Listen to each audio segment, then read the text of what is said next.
கொஞ்ச நேரம் படுத்து கூட அப்படின்னுவார். சரி தூங்க சொல்கிறாரு அப்படின்ட்டு நானே யோசனை பண்ணிட்டு இருக்கேன்.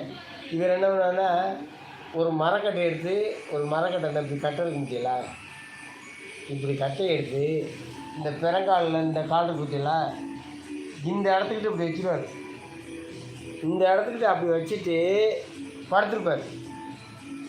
சரி என்னடா படுத்துருக்காருன்னு பார்த்தா, எனக்கு அது மட்டும் கட்டையை எடுத்து காலில் போட்டுக்க அப்படின்னுவார்.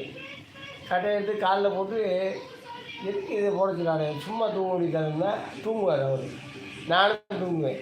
அது என்னன்னு கேட்டால், இப்படி நம்ம இந்த இந்த இந்த காலில் இந்த இடத்த வைக்கிறோம்ல, இந்த இடத்த வைக்கும்போது என்னன்னா, லேசாக அப்படின்னு பிறகு தூக்குறோம்னே வச்சுங்க, லேசாக அப்படின்னு பிறகுனா சுருக்குன்னு வலிக்கும். அப்போ வந்து நமக்கு அந்த முறிப்பு, அதாவது நம்ம வேலைக்கு வந்திருக்கோம், நம்ம அந்த உணர்வுல இருக்கோங்கிறது தெரியணும். அதுக்காக இதுக்கு பேசாமல் நம்ம உட்காந்தே இருக்கலாமேன்னு நினைப்பேன் நான். அப்போவே ஆரம்பத்துலேயே பேசாமல் உட்காந்துருக்கலாம். இவர் கூட வந்து இவர் வேறு கட்டையை போட்டு இங்கே வச்சுக்குவார் அப்படின்னு சொல்லுவேன். எங்கள் பெரியப்பா அப்படித்தான் பண்ணுவார். சாப்பிட்டியா, கொஞ்ச நேரம் சாப்பிட்டு அசைட்டா படுக்கணுண்டா. சரி படுக்கத்தே போகிறாரு, தூங்குவார்னு பார்த்தா தூங்க மாட்டார். கட்டையை தூக்கி காலுக்கு இப்படி போட்டுக்கிட்டா இப்படியே சாப்பிட்டு வச்சுப்பார். அது என்னன்னா, இப்படின்னு அப்படி இருக்கும்போது சுருக்குன்னு முடிக்கணும். அப்போ முடிச்சுக்கிடுவார். இது அவள் தூங்குறது. நான் அதை